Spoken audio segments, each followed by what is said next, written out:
Alrighty, so in the last video, we looked at changing decimals to percentages. Now, all we're going to do, like we did with fractions and percentages, we're just going to go the other way here. So we want to, let's say we have this fraction here. We have the fraction, well, 20 over 100. Well, we have the percentage, getting too ahead of myself. We have 20% here. And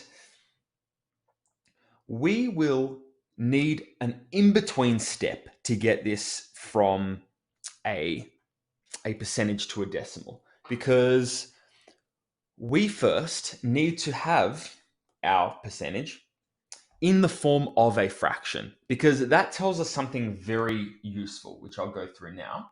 But a percentage is just a fraction of 100. So that's like saying 20 over 100. Now, what these are actually saying, what our fractions are essentially communicating to us, is that this is some quantity on the numerator divided by some bigger one on the denominator for regular proper fractions.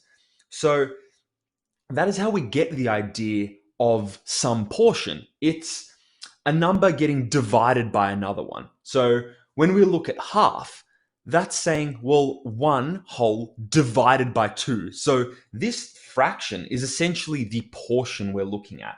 Now, I'm going to rewrite this as, this is like saying 20 divided by 100.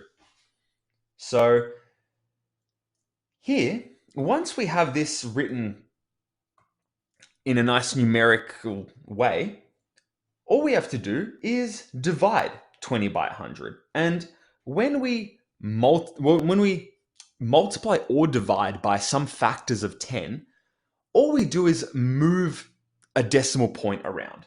So this number here is like saying 20.0. That is our number here.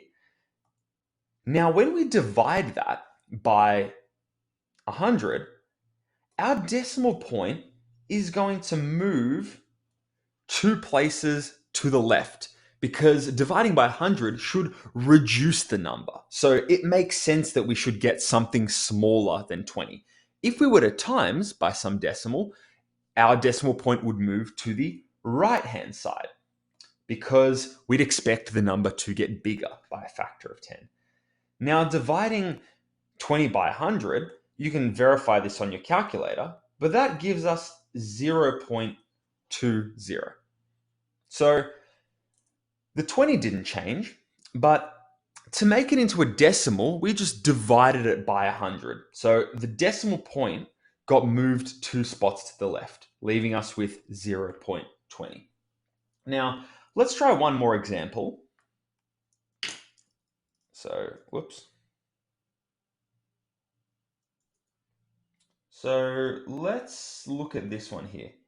We want to convert 53.8% into a decimal. So once again, we could see that our fraction pretty much allowed us to show that this was some quantity divided by a number. So that's actually what we're going to do again here. Now, this number here can be written as 53.8 over 100 as a fraction of 100. Now, once again, we can think of this as dividing our numerator by our denominator. That's the definition of our fraction. So we can say, that's like saying 53.8 divided by 100. And once again, our decimal point will move 2 spaces to the left, because the 100 that we're dividing by will make this number smaller. So we will get 0.538, because for each factor of 10, we move the decimal 1 point to the left. And let's just for a moment have a little think about this.